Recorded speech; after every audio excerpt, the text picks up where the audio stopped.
and stuff you don't. It's the Ben and Bren Show. I'm going to try not to be too expressive because I've watched back videos of me talking and I'll get so enthusiastic. And it'll be like, That's good. on Like, the camera, like, no, that's good. Do it, man. tell us more. You never know. That's entertaining. You never know. It's like you never know how you're perceived by somebody else. That's like the craziest thing that I have to keep in mind. We're our own worst critics. Just be yourself. And then somebody else might see it and be like engaging that. And now you have to be the overexpressive guy for the rest of your life. Don't dim your star. I know. Yeah, Don't man. dim your light. I know. Don't try to appease to the people. Yeah. Our listeners are smart, but everybody else is stupid. Yeah. Everybody in the That's world, true. except who All watches the 50 Ben of and them. Bren show. There we go. We have millions of listeners. We have millions of listeners, just so you know. No pressure. Don't Yeah. look up the analytics, but they're there. Eric Lee, Morning, guys. welcome to the Ben and Bren show. Hey, thanks for having me. We have been waiting to have you on, but you've got a really busy schedule. Oh yeah, so busy. Yeah, playing all the arenas across the world. Oh yeah, just Yeah. bringing it, man. Thank you for fitting us in. Playing. That's what she said. Quinceañeras, birthday parties, funerals. Yes. Yeah. That's like, fucking, what's Van Halen? Yeah. They were playing all that shit. Yeah, they were. Yeah. I've got it on Pasadena good. Quinceañeras. Yeah, is that true? Were they Oh, yeah, they played like Oh, wow. all sorts of like Like there's- before they got big, or like yeah, just, no. Oh, okay. Yeah, like David Lee Roth. That dude is fucking nuts. I don't know much about That it. dude is crazy. Yeah. Yeah. But I saw him he went on Joe Rogan, and I like saw some clips on there, and he was talking about like, yeah, when they were coming up, because I don't know if they're all from Pasadena, but they're from LA and going just playing all sorts of just local gigs. And Yeah. that's what's so crazy today. That just is kids like start. That's what I've noticed since doing this. It's like we all come from performing as kids. That was like our start to getting into music, was playing an instrument, playing local shows, whatever it may be. Starring in Hello Dolly. Exactly. Yeah. Now kids, they'll start recording themselves and like making recordings, and will never have played a show. No. Until they have like some kind of song going off. That's and they interesting. play their very first show ever. I know a good number of people like that, the young artists that have never performed until somebody knew their music. Yeah. Which Sure. is so crazy to me. I'm not like knocking it or anything. It all is what it is, and it all evolves as it evolves. But I can't imagine playing your very first show sort of after your career has already started. Like that's such a I grew weird... up playing a bunch of Battle of the Bands in in high school. I went to Flanagan High School in South Florida, and so that's all I did. Is play local shows all over Florida, and so I can't imagine not having that experience. You just got to now go on a camera. And and then people know your song from TikTok or whatever, and then you go to, like, do you know, how much time have you spent in New York? Well, I was born actually in Queens. Oh, that's right. You were born in Queens. Yeah. I moved to Florida when I was really young. So when I was around 9 or 10, but pretty, foggy memories since you're not that like coherent, I guess, that age. But I spent a decent amount of time, and I've got an aunt, an uncle, cousins still there. Nice. Yeah. Do you know the venue Mercury Lounge? It's don't. like kind of Lower East Side. Did you ever go to Mercury Lounge? I did. But there's an artist that I know and worked with who had a project kind of take off and never played a show until they had like a show at Mercury Lounge, and it's not a huge venue. It's, I don't know, it's probably between a 500 and 1,000 person cap. Sure. I'm sorry about the interruption Hopefully behind me. he's on. I It's think he's in the shot. Is he? I hope so. We Yeah. have we called it a golden corral earlier, which Yeah, we've is got a great. Yeah. We have three golden retrievers retrievers. Yep. trying to get in here right now. Each Yeah, one so of them. Each it's- one of them is one of ours. Billy Baby. That's my boy, Billy the Kid, behind me. Billy the You hear Kid. some He's tip tapping. we hopefully we can cut in a photo of him. He's donning a really cool Hawaiian shirt bandana on him right now. So Yeah, Billy's the he's a good boy. stylish one of the three. Yeah. Yeah. Rick used to be, but he's old and doesn't care anymore Yeah, now. He's the man, Rick the is legend. yeah, retired. Yeah, he's Yeah. like, none of that shit matters, you Yeah. fucking kids.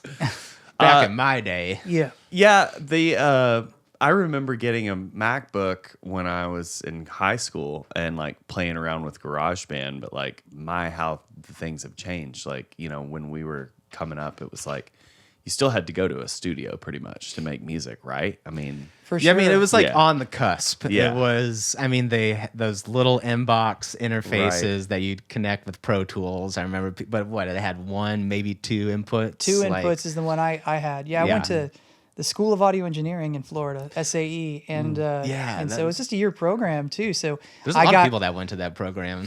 back in 2005, which that kind of dates me. But yeah, I remember I got the first generation MBox, and my first iBook is what they were called at the time. And And that's what the Apple Yeah, laptops the were called? Yeah, iBook. yeah. Oh, I Yeah. didn't even that's know what they that. were called. Yeah, is the iBook. And I got certified in Pro Tools, and I started recording music. But before then, I used to, we used to go to, these like, really, I mean, compared to what home studios can do now, these were pretty archaic, what they Yeah. could do back then.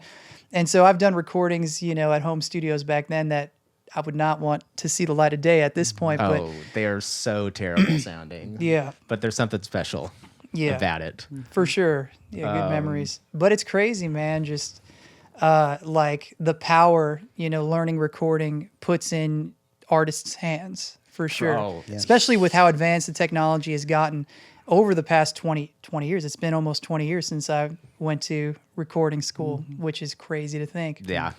And so, yeah, you got to love it. Yeah, it's just going to continue in that direction. I mean, with the AI stuff, this is my argument with, not even an argument, but like perspective with the AI thing. This train left the station right about then. Like maybe you could argue even before that when people started sampling. You were talking about Splice, how as soon as we all agreed to use the Splice app, that's when it really, you were telling me one time before, and that's a pretty good argument in my opinion. Well, yeah, or even like just presets in general. Like Sure. presets, like when you download Logic, you download Ableton, whatever, you go on those synthesizers or whatever, like there's little presets that are, I saw this live, Deadmau5 does like all these live streams. Yeah. And he had this one where he basically was like going through presets and found, what's the name of that one dance song? Sandstorm. He was just fucking around by accident, like found a preset that had that rhythm, and he like played it. Sure. And Same thing with the Gorillas too, is that what's the Omnichord? one of the biggest songs Yeah, is, yeah. is just a preset on an old Casio keyboard. Yeah. But that's like the nature of American capitalism, right? Is other countries have the different view on copyright, whereas in the USA, it's whoever gets to it first Yeah. gets to capitalize and own it. And so it's interesting. I would argue though that there is Here, duck down so he can see Billy. oh yep. Can you see it? I don't know. Hopefully. Hopefully, we'll cut in a picture of Yeah. him. He's a good boy. He just wants to hang here with us, and That's all they do. here's his leash, and have me throw his ball. That's Yeah. what he wants to do Yep. all day, every day. Yep. But I would respectfully, Billy, come on, hey, come on. I miss you too, man. I miss you too. Stay. Good content. So I would argue respectfully that AI there's a huge shift with the involvement of AI, and I think that it drastically decreases the expression of humanity in a really I would say sad way. I mean, art in general, music, is something I've committed my life to, and I'm saddened to think that a lot of people, a lot of the newer generations, won't have the experience that I had of really just blood, sweat, and tears, trying to stay up all night to express something and push your artistic vision, in a way that, is innovative, right? People are going to now just prompt AI to do that. And I think we're depriving ourselves of one of life's great pleasures, one of life's greatest gifts. Yeah. Yeah, I mean the human involvement 100% is dissipating more and more. But that's kind of my point, like with these kids that, come up, make a song on Fruity Loops, put on the internet. They didn't go through any extreme effort to some did. Some did, but Some a large did. percentage Depends. did not. You know. And they're not sitting there, like back in the 70s trying to get the snare sound for 8 hours. They're pulling in some loop that's in the program and they do their thing over it.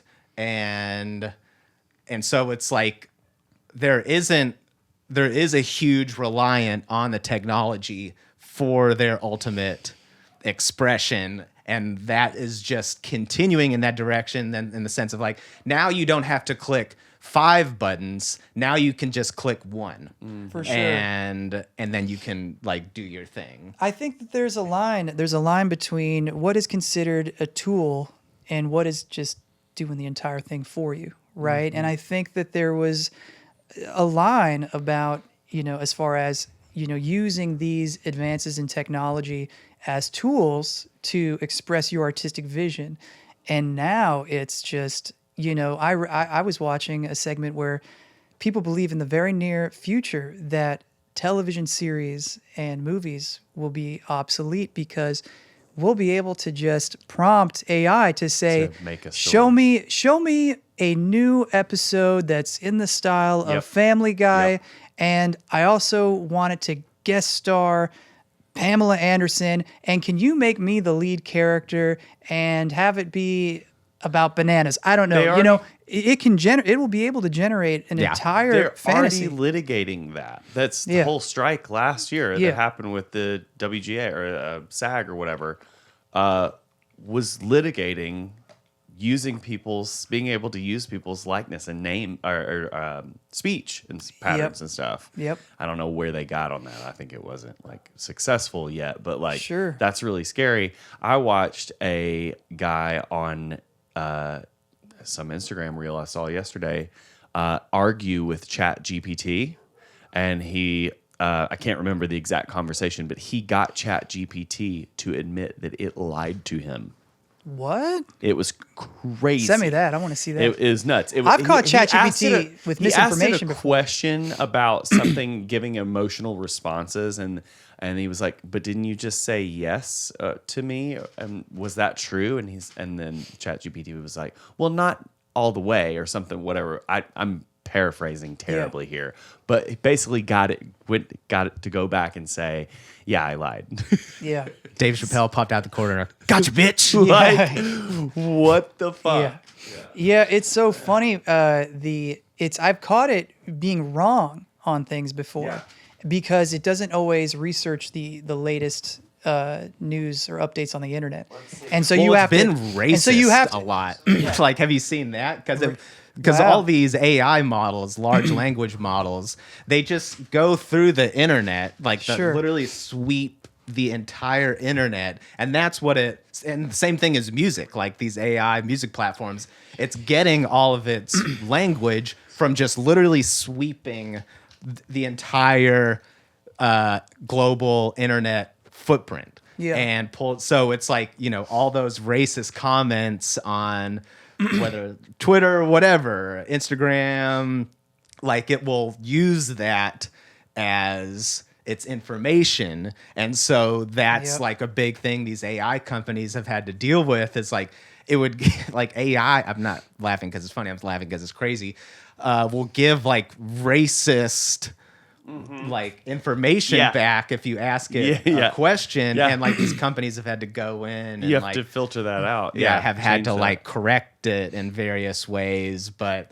no, I mean, it's like inherently imperfect because it's basing everything off of people Past. and people Yeah. are very few people are the ones programming it, right? Okay, and yeah. those people will have all sorts of, and that's where the conversation gets interesting. Is Well, how they do you don't- make it I- truly objective and nuanced, and it's But that's what's even crazier about it too. I read this book in like the last year called The Coming Wave, and it's written by a guy, I forget his name, but the founder of an AI company called DeepMind. And he's like a big part of the AI revolution. And sort of the whole memo of the book is like, and this is coming from somebody who's really involved in that world, like we have to regulate this. But he's Yeah. also saying like that is going to be impossible. So it's like kind of annoying because it's like, well, what the fuck then? But no, he wants.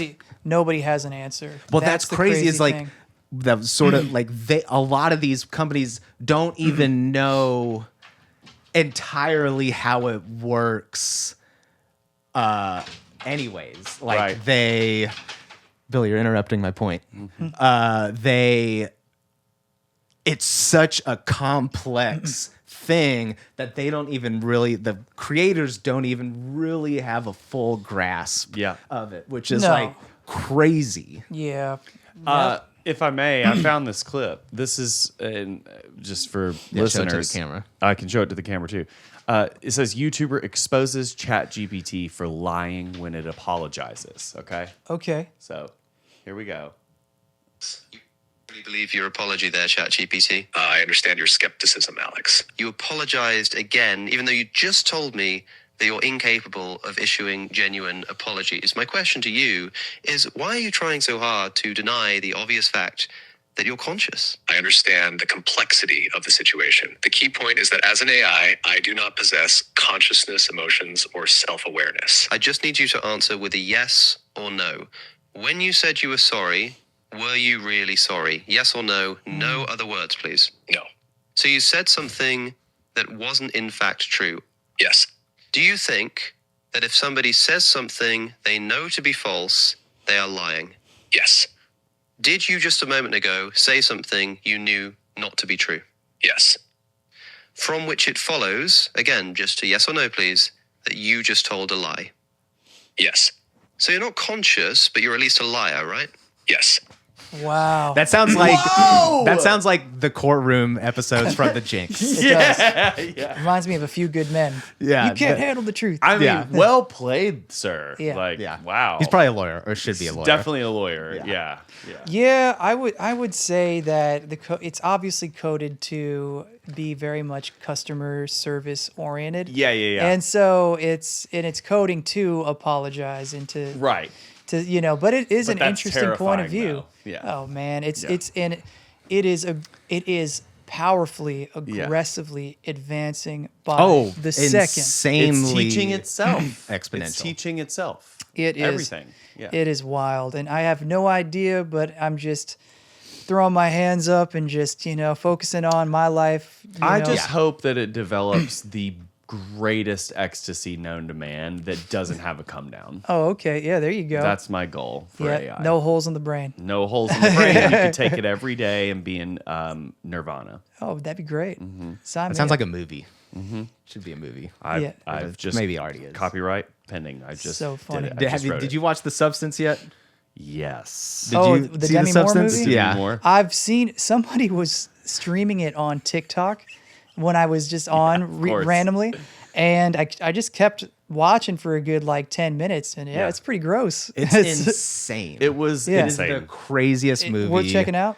Yeah, I It's mean, entertaining. All yeah, right. like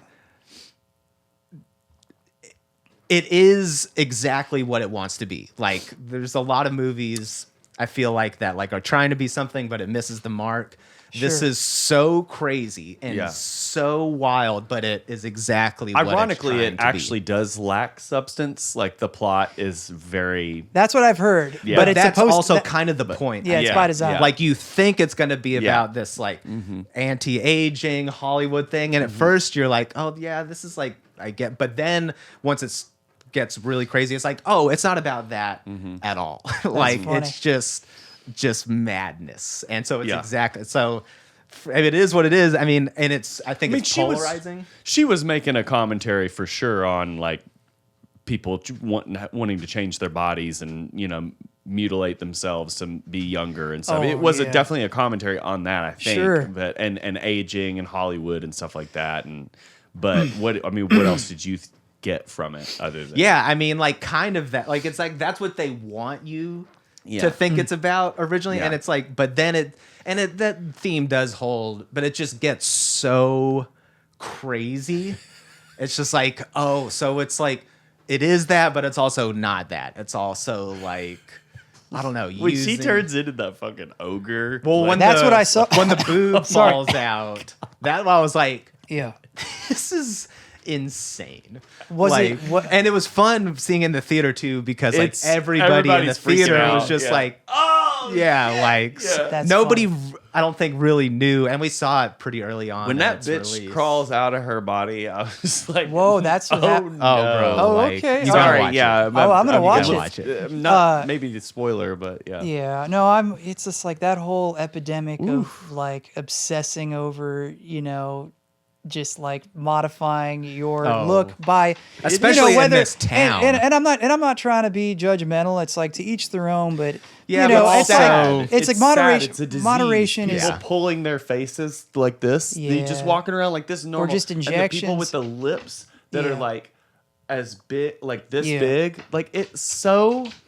I'm sorry, it's really ugly. I just so there's 100%. Yeah, it's really ugly. if only Yeah. people knew, like I think the majority of people really can hey come on Billy, I think the majority of people really connect with natural look. Absolutely. I think we also need to embrace just aging, Well, and- have you guys seen and Pamela just- Anderson? Yeah, Yeah, I think she's aging totally natural. Yeah. Yeah. And she looks great. Like looks it's really great. And like Didn't she go? She went somewhere recently and like Yeah. it was like some big thing and she had zero makeup on at all. Like it was nothing. And she did not look like Pamela Anderson, but it was still a beautiful woman. Own it. yeah, I mean it's Yeah. like Own it. that's what It's we're like, in. do you want to Like, be? It's like I'm noticing too. It's like, do you want to be the grandma who has warmth, or do you Yeah. want to be one of those like grandmas who look cold and sunken face, Yeah. because of all this Yeah. work you've done? It's one just of the Beverly Hills just lizard own it. people. Yeah, Just own it is what I say. It's For like, sure. and I it's like mean- there's natural ways. It's like I've got my own. Skincare Just regimen. wash your face. Wash your face. Yeah. Put a little sunscreen on. Well, I just- tell people all the that's- time. I mean, I started getting Botox when I was 28, and I don't think that that's not plastic surgery or anything. Yeah. It's just a little press pause button, right? Sure. And I haven't gotten into like a year and a half now. It's been a while, but my esthetician that I go to once a month, she told me a year and a half, 2 years ago, I've been going to her. She was like, just come get a facial once a month from me and do this skincare regimen that I give you, and you won't feel like you need to get Botox. And she's right. And I haven't gotten it. Yeah, Like, just take yeah. care and of good yourself. sales Yeah. tactic. And yeah, I mean, yeah, right. Well, but she's cheaper than if I Yeah, were to yeah. get Botox. Uh-huh. Yeah. You know, it's like, yeah. you know what? If you really want to be healthy and look young, Yeah. you got to wake up You gotta- and the first thing you do is chug a huge cup Yep. of coffee and then follow that up by some pancakes Oh, and some or pastry, some sugary stuff, right? That's just going to send you, right? No water. And then you're going to be just really reactionary, right? In the car about how everybody else is driving and obsessing over what you have to do in that day. It's like, this is how you start. aging you. That's the proper way to Well, live. this is but that's what if you want to be healthy, this is what I'm saying. Then you get to work, and that sugar juice is going to wear off, and then you're going to want to re-up on that coffee again. Yep. Right. and then basically like you get home, then have yourself maybe a half bottle or a full bottle of wine. Yep. Make yourself a cocktail. Probably order in. Yeah, and then rinse and repeat. Don't eat anything nutritious. No water. God that's forbid, how don't you be exercise. healthy. Yeah, and definitely don't exercise. Don't do exercise. I have an alarming number of people that are. I mean, we're all in our mid-30s here. Yeah. That do not still cognitively realize the importance of drinking water. In fact, last night, shout out to Tara if you're listening to this. I think she listens to the podcast. Drink water, you bitch. We were out last night with a friend, my friend Tara, and she was like, "Oh yeah, I probably have a bottle of water a week." And I was like, Oh my God. "How are you?" And she's gorgeous. Oh, yeah. Like a beautiful woman. And like For now. she'll get I'm just joking. she'll Or maybe get- genetically. She'll get, I mean, I'm sorry, I'm throwing you under the bus here, Tara, but she'll get fucked off on wine. And like not have, she says that water will make her have more of a hangover. And I'm like, that's not it. Wait, how old is she? She's 30, I don't want to give away, 35 probably, 30, Oh, okay, all right. 34. Yeah, I don't know. Well, some people are just built different. I you built know? it differently. And my former roommate, Brian, years after we lived together, he was like, "You were so right about the water thing," because we'd go out and he'd drink, and he'd be like so hungover the next day and have a headache, and I'm like, "You just need water. That's what your body's asking for. You need water, hydration. You have a headache because you're not hydrated." Sure. And he would never listen to me. He's like, "I drink juice and stuff," and I'm like, "That's just sugar and water." I know Yeah. it's crazy. And he's like, "But there's water in it." I'm like, "It's not the same." And Yeah. years later, he was like, "You're so right about the water thing," and drinks a jug of it a day now. And I'm just like, how do you miss this in health class or growing up, or like, why do Yeah. people not know? No, I think more and more people are See a starting lot to of Coke wisen up. commercials. It's That's like why. I love a Diet Coke. I'll have a Yeah. Diet Coke every day. But yeah, You got- have more water than Diet Coke, though. yeah, You gotta I look have at, way like- more water. Oh yeah. You got to look at the food and the drinks you're putting in your body as fuel. And when you start Yeah. looking at it like that, it kind of started changing my perspective on it for sure. Well, you can really, when you're younger, like I remember being in my early mid-20s, Yeah. like I could go and I could be fucking hammered at 2 a.m, go down the street, get a big tray of like falafel, God knows where the meat's from. Yeah, Yeah. yeah. And be fine the next day. I mean, it might be a bit hungover from the alcohol. And like, Well, same here. but In the now, 20s, like, yeah. if I eat, especially if it's like a couple days in a row of like not eating Yeah. some like just clean food, Mm-hmm. I'll for sure feel it and notice it, and mentally and physically. Oh, for sure. I've been laying off the alcohol lately. It feels nice. Yeah, Yeah, same. I'm not down with alcohol anymore. Yeah. Like, I took it out of my routine is what I say. Yeah. Yeah. I'm not setting a rule for myself, but it's not in my routine anymore, which honestly, it feels good. I saw like there's reports that no matter how much you drink, it dramatically increases your chance of anxiety the Yeah. next day. oh, 100%. And so, I'm just tired of the emotional roller coaster where, coffee and sugar in the morning and throughout the day, and then alcohol to unwind, and then you get bad sleep. Yeah. And I feel like a lot of young people are really struggling with it, but they just don't know it yet. They haven't. They're not feeling the effects overtly yet. But like, damn, they'd be setting themselves up for success if they, Well, apparently, tweaked a few things. the younger generation, I forget where I saw this, are drinking alcohol less. Yeah. Yeah, It's I know. less of a thing. It is less. Which is They're such a wising up. shame, because I feel like the big alcohol Not upholding companies, the American tradition. the big alcohol companies really need our really money. need it. They really, Yeah. They it's gotta keep the restaurants They got to open. keep this culture of the alcohol. I mean, how else are we supposed to go out and talk to each other without just funneling the alcohol Right. down our? How else are we supposed to have fun, Yeah. right? I mean, that's It's all going down the surely drain. it's Cut impossible, loose. right? Yeah. Yeah. And then how are these companies, supposed to keep taking our money? I just don't know. Yeah. What are we supposed to do, man? It's all going to hell. I Yeah. mean, out here you pay $22 for a cocktail. You want to blow your brains out. So Oh, yeah. it's just Get you both sides. It's Yeah. pretty cool. Yeah. You'll definitely save a lot of money. That's what Yeah. I've noticed for sure. My move is like San Pellegrino, and then I enjoy the food more. I went Yeah. to I spent a lot of time at Kentucky Lake this summer where my family has a place, and I went to one of the marinas one day and almost had a heart attack. It was $6 for my margarita, and I was like, Oh, yeah. what the fuck is going on here? Sure. Yeah. It was nuts. I mean, It's cheaper than a price of orange juice. Well, cheaper than a cost of bottle living- of water. Cost of Yeah. living is really what it is, probably, Rad. And so, the companies are able to figure it out financially. Yeah. But yeah, man. Yeah, I mean, I think restaurants generally rely on Alcohol sales. alcohol They have to be able to stay open. Yeah. I think with their food, and this is obviously a generalization, but I don't think they make a lot of money off of the food. It's the Is that alcohol. true? Yeah. Damn. Yeah. Oh yeah, you look at the liquor distributors, like costs. Like Sure. the restaurant will pay like, I don't know, sometimes $3, $5, $6, $7 for a bottle of alcohol, and then they mark that up 1,000%. You know, Yeah. Or you go to the club, Yeah. and you get $1,000 bottle. Yeah. That's actually Yeah. like Yeah. a $50 But so- bottle. wild. That has never made sense to me. I'm like, you people are Yeah. out of your fucking minds. Yeah.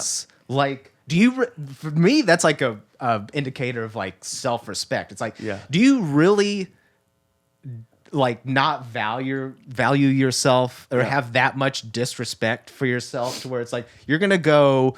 And most of these people, they're not the people who are really wealthy aren't gonna fucking do that. No. People, the wealthiest people are the cheapest people. Yeah. These are people that go I've seen and both. Have work- some money to blow. go Yeah. and work really hard Yeah. Sure. for this money, and then you go and blow it Yeah. on this shit. It's like And you just- clearly don't value Just yourself or your time. Just to correct you a little bit, or add to that, my friend Frankie worked at the club Heart in WeHo there, and it's actually $2,000 for a booth that you get that comes is with insane. get this, one bottle of your choice of liquor. That Wow, is look at that. insane.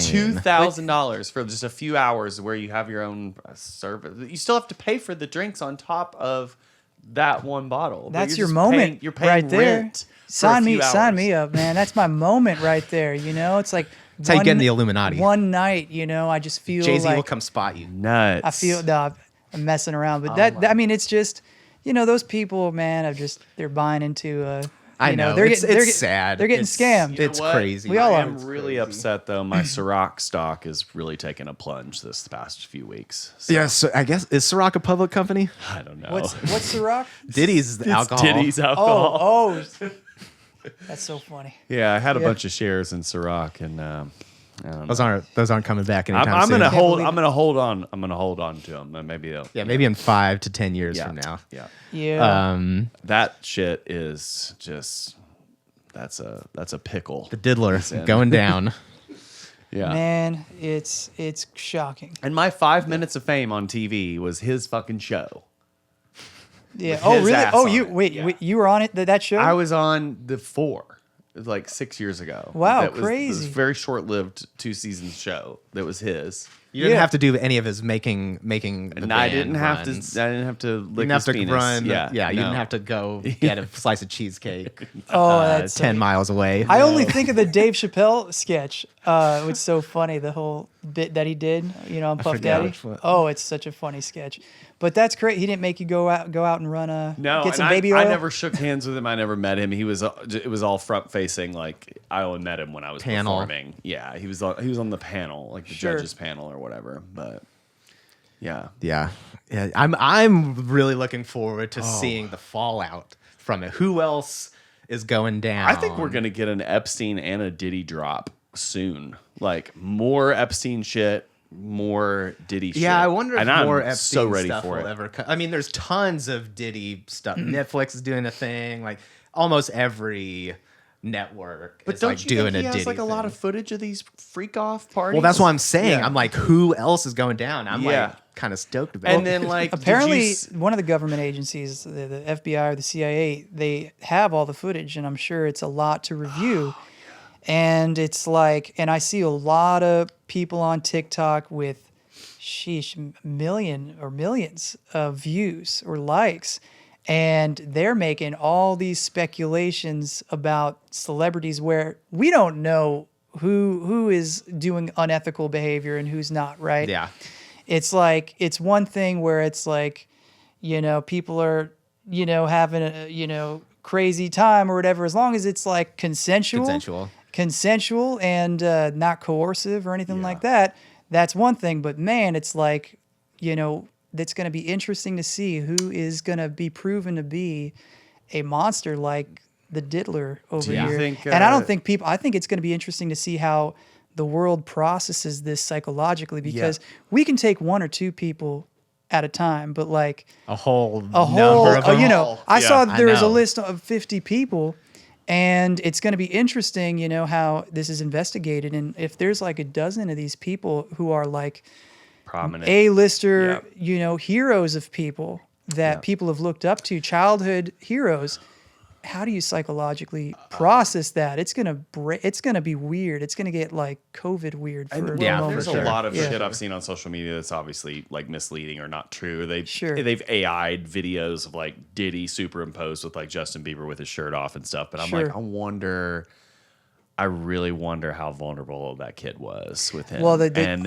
video of him crying, Usher, it makes you wonder. it's heartbreaking. And think for Usher, sure. like there's rumors like hey, he used to fuck Usher and stuff and fuck with him or whatever. I don't know. It's Yeah, I don't know. strange. I obviously don't know anything, but I don't think it was anything like that. But I think he was definitely subject to like some level of abuse, whether it was psychological or I don't get that, I don't know, though. but you the- have so the- much money the- and power. You can't Yeah. you just The video can't of you just him have crying- sex with whoever you want. Like or I mean that. Don't cut that soundbite right there. Like that's not what I meant.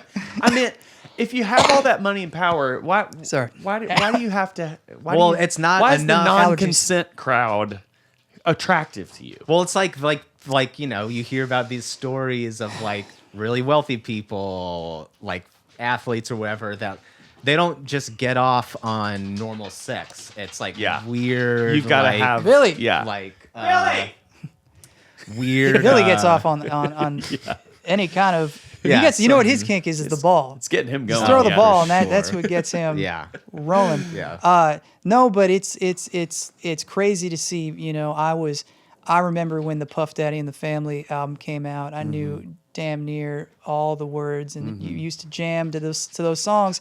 They were great pop songs, and when I saw that video and heard more about all the craziness, it was heartbreaking. I gotta say, I was pretty shook up. I was like, damn, like here's another one, where it puts a cloud over your childhood. Oh yeah, there's been You so know? much of that from just me personally at this point. That show, I'm forgetting the name of it now. The one about like Drake Bell, all the Nickelodeon. Oh, that was Yeah. hard to What watch, was the name man. of it? Something Poor guy. Spacing. dark. Something. But like all like The Nickelodeon thing, man. That like was- all the Kanye. I grew up. I stuff, remember all seeing these- that. Just I'm like, you guys all are just. You guys have ruined everything. Yeah. guys have- Ruined it. No, it's that thing of, it's actually maybe. I mean, it's not a good thing that all these things happen, but nobody needs to be put up on these kind of pedestals. Like these other people don't need to be idolized like this. It's just not like these like this like whole false prophet thing. Well, and I love the level of accountability that even though it's exhausting, the social media thing, the state of the internet, there's pros and cons. There's yin and yang with everything. But I will say the level of accountability is pretty great. It makes people be on their best behavior, and it brings hopefully the best out of people who ascend to the power of influence. It's like, I don't know. I think about somebody like Chris Hemsworth, where it's like he's like, he put out that show Limitless about like, trying to like push, his body and mind, and he's trying to be like an example for mental health and physical health and things like that. And who knows, now we're going to get something sad about, crazy, but it's doubtful. But I think like, I don't know, I think about people today that are coming out that really need to be thoughtful, about their actions, and that they're not prone to easily ascending to this power that they can abuse. Yeah. And so I am and it's great that we're not, to your point, that we're not, idolizing people as gods anymore. You used to Right. have like and this is another one which is a bit of a spicy subject maybe, but like even the Michael Jackson level of stardom, Right. where you look at videos of people at his shows and they were crying to be there. Oh, And yeah. I suppose that Very still culty happens. behavior. Yeah. I guess No, maybe it's- Taylor Swift sort of feels that. I don't yeah. want to put Taylor and Michael Jackson. I mean, What about- people argue about that. Sometimes it's so funny that comparison, but Yeah. What it's about kind of crazy. Elon Musk and all of the Oh, yeah, hippie Elon. progressive Tesla owners now that drive a MAGA car? Oh, Okay. I don't give a fuck what anybody thinks about this. Yeah. Tesla drivers are the worst drivers on the road. I thought of you Yeah. yesterday. I was They like, are Yeah. the worst Yeah. drivers. Well, because they're little go-karts. They're little spaceships. They can go really quick. Yeah. you know? Yeah. they're I'm like, you guys must be NPCs because Yeah. you have no awareness. Yeah. Yeah. Like you think you know something because You're you're driving an describing electric car. Elon Musk right now. Yeah, they're and I wanted to when I moved here from New York. I was like kind of looking into getting a Tesla. Thank fucking God No. I didn't. They're the worst drivers on the road. If I see Yeah. a Tesla on Yeah. the road and I'm near it, I am steering clear because you don't fucking know. Well, it could be because the automatic driving feature is set on, probably. Well, so that's you the could thing with the blame that. automatic driving. Yeah. I'd be down with that because honestly, that will.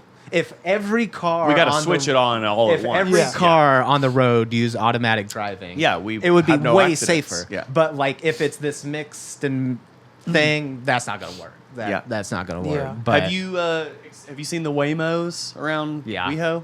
What's the Waymo? What's the Waymo? It's like it's Driverless like Uber? It's the driverless Uber Oh, cars. It's crazy. their own company. Yeah, I haven't tried it yet, but I saw somebody take a video of one the other day, and it's like so careful, like pedestrian. it is weird when you're anything. driving around and you Yeah. look over and this car is It's driving around and yeah. there's nobody Yeah. in it. Yeah. It's like we're in some back. to the I'm future ready shit. for that. I want that. Yeah, Yeah. I want the car to drive me around. I don't want to drive. Yeah. It's closer than you think. Yeah. Yeah. Yeah. I really like as far as electric vehicles go, and a lot of people they love to debate this, but I love the Rivians. Yes, man. I That's knew my you were going to those are- say those are that. that's pretty my slick. dream. That it's Those are just slick. it's just that the form meets function Yep. combination. It looks badass and elegant at the same time. It's not a sponsored thing. I'm not. No. I just want one. Yeah. Maybe hook it up with a discount over here. Yeah. Well, that's the Uh, other thing with 'cause I can't Teslas afford it too. yet. They're pieces of shit. Yeah. Yeah. Like I was walking Jupiter the other day and this Tesla was pulling out of his garage. It was like fucking like it sounded like a goddamn go-kart like rolling out. They I are was like, go-karts. They're go-karts. pieces of shit. I drove one for the first time, and I will say that the driving experience was different, and unique, and like how if you take your foot off the gas, it automatically brakes, which I thought that was interesting. Yep. But yeah, it's like I can't really speak to it, past that, but like I'm a Jeep guy, and I love Yeah, Jeeps. you got a Jeep. Yeah. I'm I still love- driving my yeah. 2007 Toyota FJ Cruiser with 240,000 miles on it. Toyota. Wow. And Good I manufacturer. don't want to ever let her go. Yeah, I hope she man. never dies. Yeah. That's cool, man. Yeah, I got the Lexus Hybrid and it's fucking great. And I started as a lease, but I bought it out and yeah, Japanese know how to make a car. I was got a just Jeep? gonna say that. Yeah, Yeah. I got a a Jeep? Grand Cherokee. You got a Grand Cherokee. In 2016. Had some money come in from a song I made. Come that on. landed on a commercial, and it was always my Buck dream Cherokee. car. Yeah. The Grand Cherokee, and Yeah. I love that car. It's still in great condition. I take it on so many. We just went on a couple camping trips. Billy. Yep. My dog came with, and my Yep. wife, and we went to Yosemite. We went to Mammoth. Just I want to beautiful. get those roof rack camper I shells know. that people, because they make them Yeah. for the FJ. Well, they make Sure. We them had for a one lot of of those, them. I like the was bubble looking tempted. things. Yeah. We had one of those when I was Yeah. a kid. I want one of those. I Yeah. was tempted to get one of those. It's just Yeah. damn, they're expensive and Are they're they? really heavy. And I'd Yeah. miss my, I got one of those panoramic sunroofs that I don't Yeah. want blocked. Oh, yeah, you yeah, know. yeah. But it would be really cool because you're separated from the ground. Right. So if you're camping on like a pad, Yep. that the ground isn't going to steal Oh, the you mean heat, one your of the body things heat you from you. sleep in? Yeah, Yeah. it's Oh, like, I was it's like thinking of it the- goes okay. on your roof, Yeah. and it's a pop-up Uh-huh. tent, and then You climb up on a ladder. Climb up on a ladder, and then like Yeah. my truck has like a electrical outlet, so you could blow up an air mattress or like anything like that. I mean, Yeah. I guess that's not that advanced. No, it's and people have great. that, No, but- another great thing too is that I would imagine people might feel safer from like the, Yeah. maybe a raccoon, Bears. maybe a bear. Wouldn't be as easy to get in, but Yeah, we should go on a camping trip. I love soon. SUV. I'm down, man. Let's do it. Always down. I was gonna try to go back to Yosemite this weekend. Actually, I've never been. I Oh, haven't been to Yosemite yet either. we got to do it. You guys Looks will amazing. love it. I've been once in the winter. The first time was during lockdown, and rented an RV for like dirt cheap price from this website rvz.com. And Oh, I'd never cool. driven an RV before, but Oh, yeah. it was $100 a night, man. Cool. And we went for 10 days and visited my wife's grandparents Yeah. up in Oregon. And there wasn't an airport, for miles. So it was like we would have had to driven like 4 hours anyway. So I thought, you know what? Let's get an RV. Let's make this a trip. And one of the stops was Yosemite at that time. And I saw it in the winter when it was snowing. And it was beautiful. And it was the first time my golden retriever, he'd seen snow and he was playing in it. But yeah, we just went back in August and tent camped and right in the village. And you guys will be blown away. You guys have to do it. It's one of the most beautiful places I've ever seen. $30 a night for a campsite. Oh, are we still going? Yeah, I was just making sure. I saw like some kind of message pop up. It's like the okay. internet. It's good though. But yeah, what's amazing about tent camping is that it's $30 a night, and you set up your tent, and and I love all the gadgets, camping gadgets. I watched a bunch of YouTube videos from like these people that have lifestyle channels, Oh, yeah. and I can't get enough of it. Like just because I love to be prepared with like, it's not that I mean I'm down to rough it, but it's like it's fun to have some fun things with you, like It's really fun. We brought like a camping fridge and like a cool Yeah. Duracell power supply that has a solar panel. Right. These things that like you can get now are so cool, and you can Yep. make it more comfortable and like It's- keep your it's really meat in good glamping, condition, yeah. and Yeah. cook out there and I Yeah. like to have those amenities when I go to, and I would love to do the RV thing, but my algorithm when I'm watching YouTube is like extreme sports, which I'm very into, and And boats. which is weird. Later in life, I'm now interested in the more Sure. extreme things. like Boats, what? Like what kind of jets. extreme sports? So I want to learn to paraglide.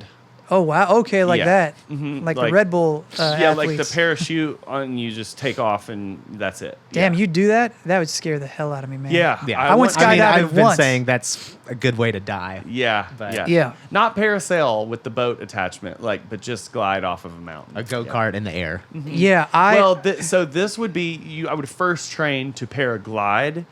The thing with the go kart on the back of you is paramotor. Oh yeah. So paragliding Oh, wow. would just be That's amazing. That's you crazy. have the parachute behind you and you run and you catch the wind and you just it's kind of like windsurfing. windsurfing. Yeah, and then have you ever skydived before? Yeah, Oh, okay. So Yeah. you're good with it. I've been I went skydiving. one time, yeah, New Year's Eve 2011. Shoot, I went tandem, of course, first time. yeah, Yeah, yeah. got to, and have to. the chute tangled, and Oh, went in the shit. air. And I didn't know it when we were falling. And then my instructor goes, kick to your left. And I do it. Everything's fine. I pull the chute and we're gliding down and we land. And he goes, hey, man, good effort. Teamwork. You helped save both our lives. And I go, what are you talking about? Yeah. And he said, yeah, the chute tangled. You didn't know that? And I just laid on the ground for about like 5-10 minutes. Just my life just going in my Yeah. head.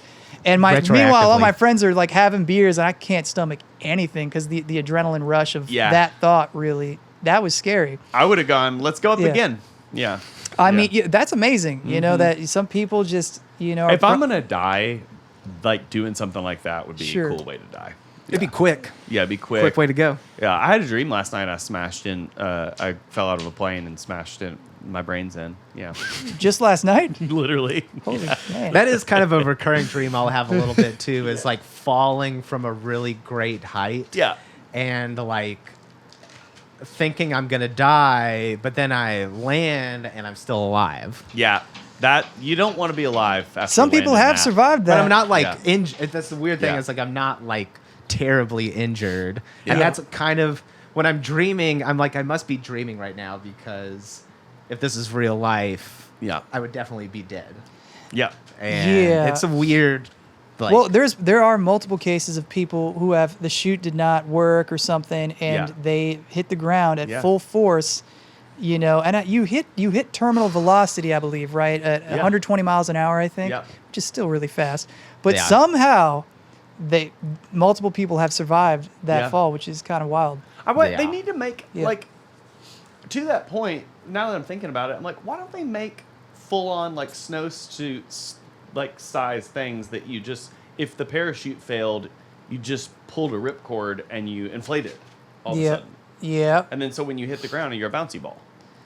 There, invent it. Should I? Did I? there's just got to be invent that? there's got to Yeah. be a reason as to why You'd have to it- have some pretty durable. they've thought material. Yeah, I wonder what it is. That'd be pretty bouncy. I mean, but Let's ask no, ChatGPT. Give us the answer right away. The technology that is in an airbag. I mean, Yeah. that with in That's a true. suit, just That's true. Inflate that. I mean, maybe it might, choke you to death if it went the wrong way or something. But yeah, you're I definitely don't know. gonna have to get injured one way or the other. Maybe not Yeah. die, but I do want to do those. See people put those like inflatable balls all on their body and like ram Yeah. into. I want to do that. We should do that. That would be That'd fun. be fun. Yeah, Little that'd be fun. hamster Yeah, activity. yeah. But Yeah. I'm serious. Let's as soon as spring rolls around, we got to go camping. Oh, yeah. You'll ask yourself, why did I choose to vacation anywhere else all this time? Yeah. When it could be this affordable, this Oh, peaceful, yeah. this beautiful. And Yosemite is on a whole other level. And Mammoth too. We were at June Lake. Oh, and I'll just know? gobble some Yeah. mushrooms and be in heaven. You will, Yeah. guaranteed, man. Yeah. It'll be awesome. We'll have a fun time. yeah, Yeah. Be great. good environment for it. Yeah. Yep. So we haven't talked about your music at all yet, Eric. No, we Oh, haven't. yeah. we This should has been fun definitely- though. This is Yeah. what this podcast is all about. It's shooting the shit. Yeah, too. Yeah. Spontaneity. Country artist, but also sir. have had a long career in writing for film and television, Yeah. and sort of jack of all trades musically. Yeah. You recently have a song out. Let's hear more about it. Yeah, so I just released a rendition of Always on My Mind, made famous by Willie Nelson. Yes. And I've been playing it, covering that song for a while now, and I had to learn how to play it on acoustic guitar since I don't play piano. And, the more I played it, the more I refined it, and then I started feeling like, I have something I feel like that is a unique, I can't talk right now, a unique take on the song. And, I got a cool new microphone and a Martin D28 that I worked hard on getting a real three-dimensional warm sound in the recording. And Andrea Witt, who's been on tour with Love Shania Andrea. Twain. She's currently, on tour with Moby right now. She was happy to, bless the track with her pedal steel skills. Nice. And I'm real proud of that, how that came out. And I always Sounds loved the beautiful. song. And I paid tribute to Willie with the photo. It's funny. It was actually, that. it was an idea that Andrea came up with. We were playing a gig together, and I said, I don't know what kind of photo to take for this song. I feel like I'm just so used to it's a shot of my face. And she goes, why not just do the exact same thing that Willie Nelson did, which is like this iconic photo of him in a ski jacket and that bandana, which I tried really hard to find the bandana. Couldn't take it. Couldn't find it. But my wife ended up taking that shot of me while we were at Yosemite with my iPhone. Amazing. And so that photo was done with the iPhone 15. Epic. Yeah, Plug and Apple. so- Do you yeah. guys see 28 years later first movie to be shot completely on an iPhone. Oh wow. Yeah, I don't doubt it, man. Yeah. The- Is that coming out soon? Yeah, or relatively soon. Yeah. Yeah, I'd be really curious. It's impressive. It's impressive what these cameras can do now. Yeah. For sure. Yeah. That's awesome, But, man. yeah. No, everybody go listen to it. Always on my mind. Eric Lee, beautiful recording, beautiful thank you. song. Eric, did you and you grew up in Florida? Yeah. I could see myself like retiring in Florida. Oh yeah, it's beautiful there. Because I want to have a boat and like I want to live on a boat like part of the time of Yeah. my life. So that would be like the perfect place for me to go if it still exists when it's time to retire. Yeah. But what was it like down there? Where because you're close to Fort Lauderdale. Where was it again? Pembroke. Yeah, in between Fort Lauderdale and Miami, Pembroke Pines. I don't know if Pembroke anybody Pines, knows it, but No, I'm shout out to any familiar, of my friends who are still there and Yeah. right near Davie. And yeah, it's so funny. Me and my one friend, he used to have this wild idea where we would go sneak behind people's houses in the middle of the night and borrow people's boats and then take it out on one of the many lakes that are, people have lakefront property all over. Well, Pretty easy to obtain. they're in those channels, right? Exactly. And then you bring Yeah, them and we out. could go from lake to lake They in just those leave channels. their keys in it? And well, no, we would take his dad's motor, and attach it on the back, and then we'd bring like a tiny little boombox and play all sorts of tunes. And he'd always say, "One of these days, man, we're gonna have girls come with us. You just watch and see." And never happened, but Never happened. Never not ha- once. but it was So Florida it was a just lot of random fun. people's boats. Yeah, and we'd return That's them. amazing. Most of the time, Yeah, Only sunk a couple. all the time. I'll say on camera. But it was just such a funny little gag to do. I mean, That's we get into awesome. all sort of antics. I mean, it very is Florida, Florida. so I you wanna can have imagine. a houseboat, like not like a yacht, but like the trailers on Yeah. water. The square kind, Yeah, which don't work in the ocean. Too Yeah. wavy. Yeah, you gotta have a yacht, a pointed sure. yacht. I mean, I would have a yacht. Don't get me wrong. That's Yeah. a little bit upper tier Yep. price point there. Yeah, it'd be nice. I mean, Yeah. my experience growing up in Florida was the early 2000s. It was, from my experience, a great place to grow up. It nurtured the beginning of my music endeavors. And, I've got friends there that are still like family to me till this day. And so, yeah, I've got nothing but great memories. I lived with my grandma, actually, in Florida. And she took custody over me and my brother after, long story short, both my parents weren't able to raise us, My mom, I'll just say, she has a pretty severe case of epilepsy, and so she ended up living with me and my brother and my grandmother. And my grandmother was primarily the person who took care of us. Right. And she Mom's still around? Mom's still around. She's Yeah. doing great. She actually lives out in the Cape, yeah. in Massachusetts now, which Okay. is pretty cool. And so now I get to visit there.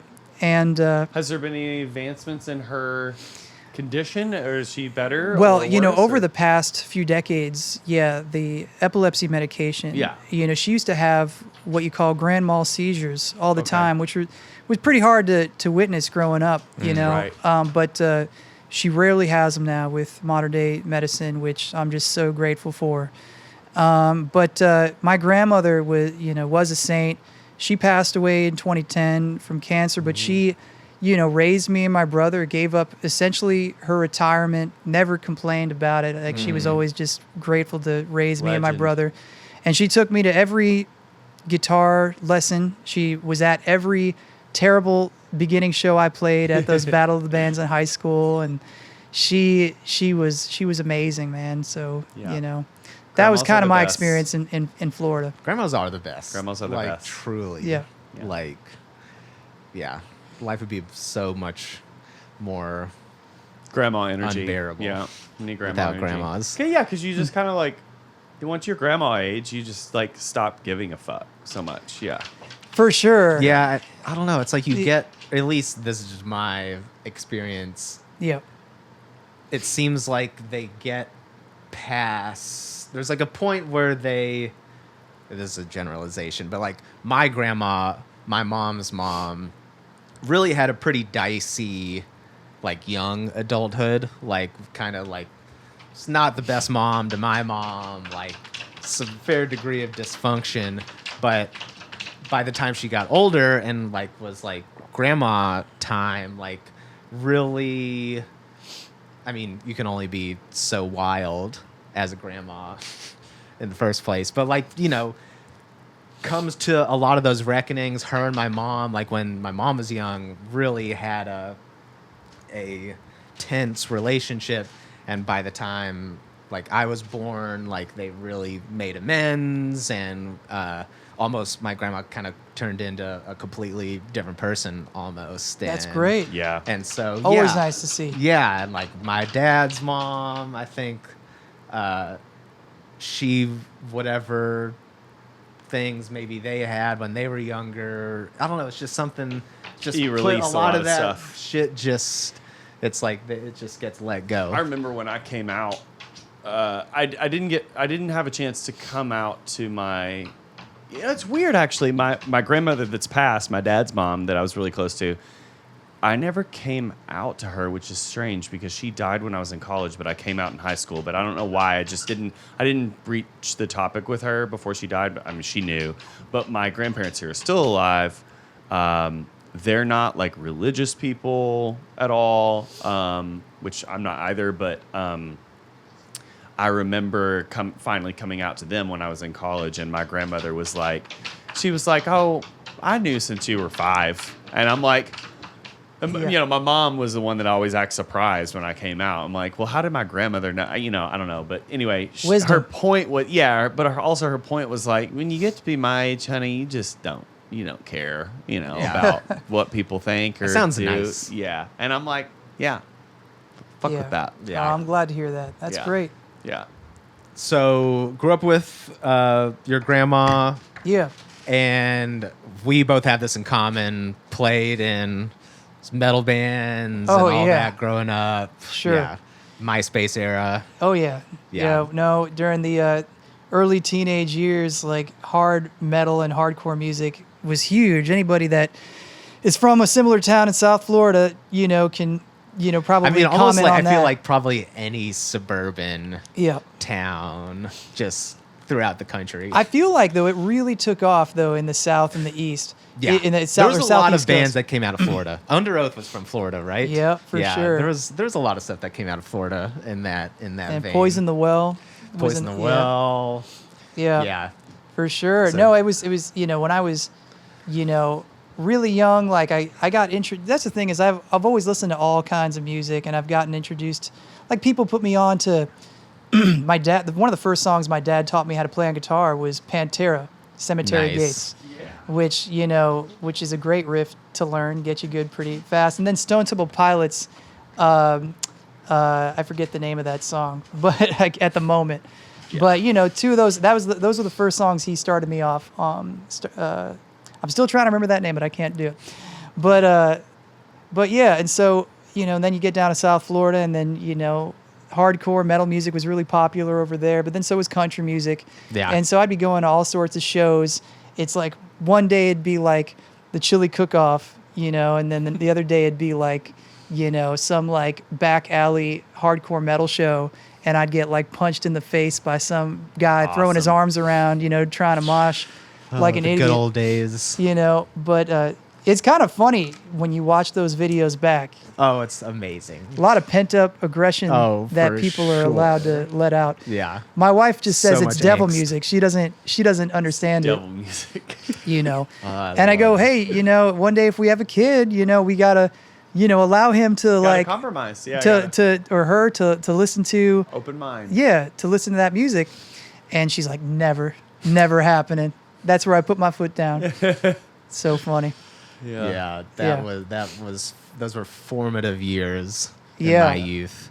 Actually, I don't- it's funny. Have you seen those? Like, there's like some groups now that I'm seeing pop up on like social media and stuff. They're like metalcore and country.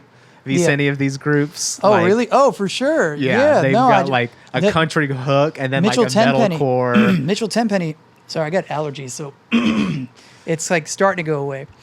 Mitchell Tenpenny and Under Oath did a collaboration, which is interesting. So Nice. he's singing Yeah. the hook, and then Under Oath is like playing. So there's a market out there Yeah, for it's definitely a Venn diagram hybrid. Yeah. So grew up in Florida. I remember you saying this before. You had a band that had a record deal, Yeah. and that's what brought you out to LA. Yeah. It was an opportunity and I never ever thought about leaving Florida at all. I just didn't. I guess I didn't dream past that. I know I wanted to play music, and then there was an opportunity that I'm not gonna be given too much attention. It was basically we were puppets for a few years, and not a lyric of it was mine. And I think I had a lot of work to do as far as like myself as a independent individual person. And but I sure learned a lot about the music industry, and there's quite a few people I had the chance to work with that I'm still on great terms with, and I respect Did with. P. Diddy touch you? Is that why you're not going too deep here? No comment. No, never met anybody like that. But no, it was just more or less. It was just the old school way of like do exactly what we tell you if you want to be the biggest band in the world. I mean, that's what they try to tell me verbatim. Wow. Yeah. And I just tried to do what I was told. I was like, whoa, I'm here in California. You're like 19. I've never, I've never, had that experience before. And then like, out of it, you have like, obviously, I feel like the biggest artists and biggest bands in the world are the authentic ones, are the ones that it's blood, sweat, and Especially tears. Nowadays. Yeah. Especially nowadays. But the ones that like stand a test of time, you look at a band, I don't know, Red Hot Chili Peppers comes to mind because every musician like is a vital ingredient to that band's outcome, right? And it's so hard to make different personalities coexist and musicianship, different types of musicianship work in a band. And that's like lightning in a bottle, that sort of thing. And so, the whole like, we're just going to put you in a room with writers and they're going to write the songs, do what we tell you. We just like the way you look or something or sound. And you never get those years of your life back, and then you end up with something that you're not proud of for sure. Yeah. So, but so after that whole experience, I had to get some real jobs. I worked at Universal Studios in like 2010 as a scare actor for Halloween Horror Nights. Honestly, you're the perfect job for you. Oh man, I loved it. For a weekend. I loved it for a weekend. It was real minimum wage, man. I'm talking like it was like $10 or $11 an hour. You did it for one weekend? I did it for one weekend. I'm going to tell you why. So I did it. I was so anybody who knows me knows that I love to prank and scare people, and Halloween is my favorite holiday. I love all the holidays, but I love Halloween. I just crack up when I scare somebody. And so being paid to do it and pop out of a corner and scare the hell out of people. I remember seeing like, these big ass dudes like in like, we'll call them wife pleasers now. I guess that's what we're calling them. Would be putting their heads behind their girl's back. You know what I mean? And like I'd come out and scare the heck out of those guys. And it was just so funny. Just the first weekend alone.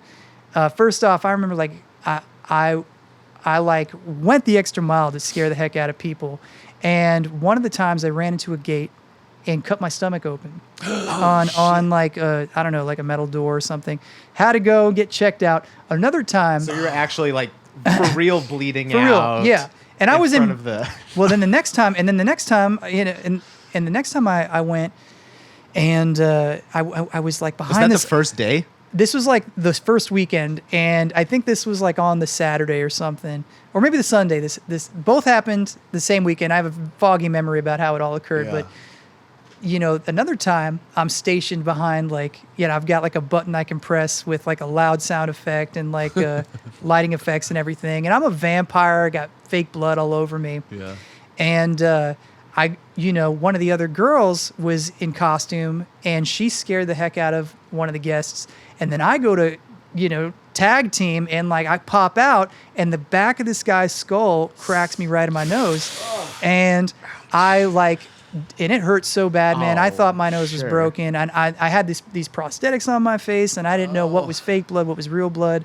And I luckily I was near a bathroom, and I go and I'm like, but it was exhausting. You know, you felt like it was 12 hours. You get there and you're in a conga line. They're putting the makeup on you, and then you know you work all night, and then you leave, and then you have to give the makeup and the clothing back, and that's an hour plus more process. Yeah. All for $11 an hour. And I remember simultaneously I got hired at Apple, at the Apple store, and I was being trained how to sell iPhones, and I was so tired from my job at Halloween Horror Nights the day before that, like, when I was holding the bag for a customer and she's putting her empty iPhone box in it, the bag fell through my fingertips, and my manager was like, just quit that job. All right, we'll give you more hours here. It paid more, which is what I ended up doing for a while there.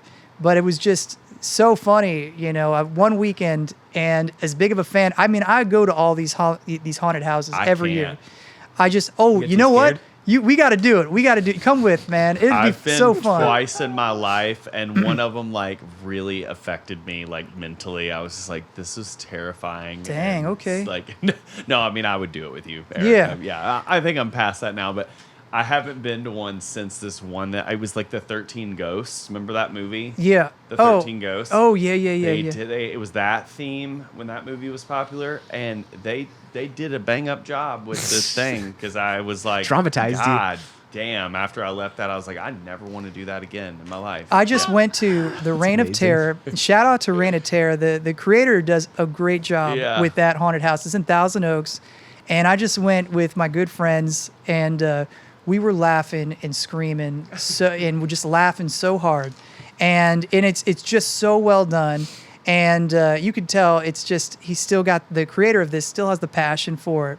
And so it's my dream, actually, to open up my own haunted house one day. I love that about you, Yeah. because you just give Jesus Christ energy. Oh. It's like so opposite. But you're of what actually a Satan Jesus- worshiper. Yeah. Halloween. No, I mean, Eric well, you know, I is- saw actually Halloween has a lot of, not to get religious or anything, but there's Yeah. more Christian connections than people realize, actually, which is kind of interesting. Yeah? You know, but yeah, it's so funny. I just love pranking people. I get a huge kick out of I it. would never And- imagine that. You're yeah. the nicest guy, like Yeah. just like the sweetest soul, but that's you like nice of you. love to just scare the shit out of people. Oh my God. I Yeah, got last this. Halloween put on a good Oh yeah. scavenger. Oh, it was a murder mystery night. Murder mystery. Yeah. Oh, I'm I always wish working on Halloween, like gigging or Yeah. something. I have a gig this Halloween too. I went out. I pulled out all the stops I could, Yeah. and developed a whole unique murder mystery story. Got into character and put lights, like dim lit lights around the place, and had like an automated lighting system, remote controlled, that I had like on my belt, and sound effects. I created this whole score for the whole night that was on cue. I mean, it was a whole like 30, 40-minute experience, and ended up, scaring the heck out of you, Benny, and a bunch of other friends that came. But I mean, I love to entertain, man. I love the whole performance aspect of it, and I get a huge kick out of it because, and I'm not trying to cross any lines here. It's just like, it's just so funny because it's like I still get scared too. Like I at the haunted house, they still get me. Some I of them still they can scream. touch you though. Yeah, and I'm not really into into like the No more. diddling. I don't want to Yeah. be touched. Yeah, That's no really, diddler. because So I crazy. mean, I might pass out. Yeah. Yeah, I'd want to I mean, be the dude. This is Yeah. also the dude I was always the most scared of going to them. I'd want to be the dude with the chainsaw with no chain on it. Just Yeah. fucking. Oh, so yeah, it's so funny. I mean, I've gone to so many of them over the years that I'm just laughing the whole time, which is crazy. I mean, I'm probably a little desensitized, but I still will scream and get scared. But it's just this little kid inside of me almost that Yeah, just yeah. loves that Benny, Inner what rush. if we child. go and I just put myself in a K-hole right before we go through the... Oh god. You might not ever come out of it. Yeah.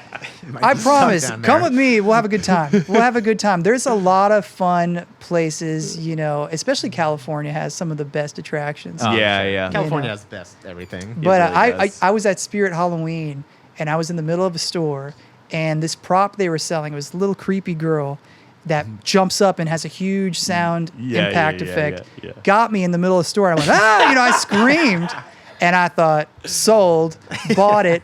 My wife is like, it goes off all night, which is so funny. Like, I've got it on the Ring camera that the Amazon delivery guy went up to it like, oh, this is cool. He went up to take a photo of it, and then boom, there's a delayed reaction. Got him so good. I'll send you the video if you want to edit it in. I bet it's the so good. delivery people hate Halloween. They're like, what's gonna fuck with me today? Oh, every time they come to our place, they're like, damn, this guy again. It's that time of year. He's gonna get us.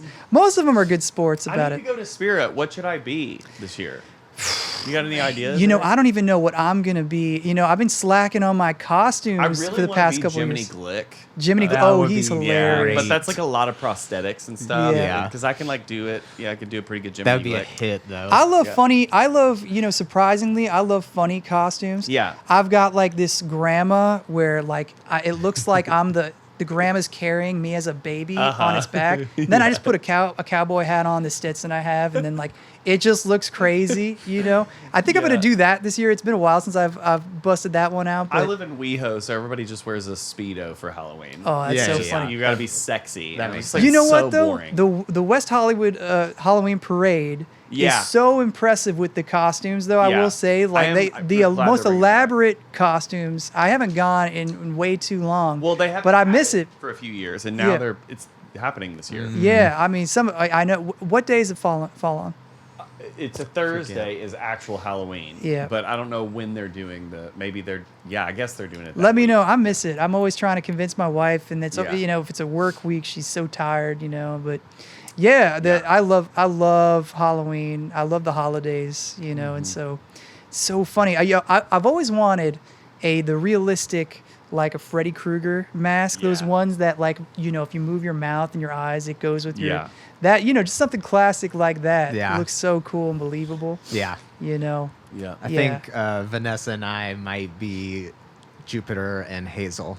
Oh, yeah. There you Our go. pets. That you're just gonna just put on some fur, and just roll around. We're gonna be furries. Furries. Yeah. Yeah. There you go. Yeah. There you go.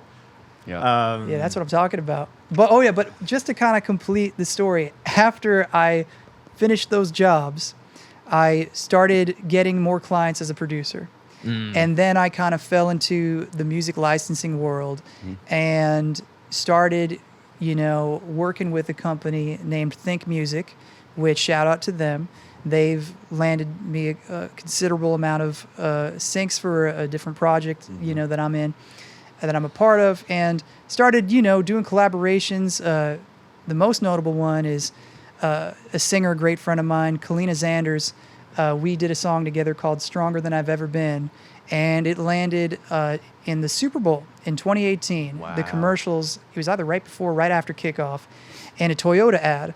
And it was a powerful, beautiful piece. That's new car money. Well, I thought it was going to be new car money, and then it ended up being this amazing, inspiring, touching story about a Paralympic athlete in that history. So, I was honored to be a part of that. Ended up getting used, for the women's tennis championship that year, and then also it's continuously used all the time on American Idol and Wow. and various other shows too. America's Do you Got get Talent. paid every time that happens? Yes, sir. Yeah. Yeah. And so that was, keeping the lights on for a while. And I never thought I'd have the itch to be a performing artist again. And I'd been writing my own songs.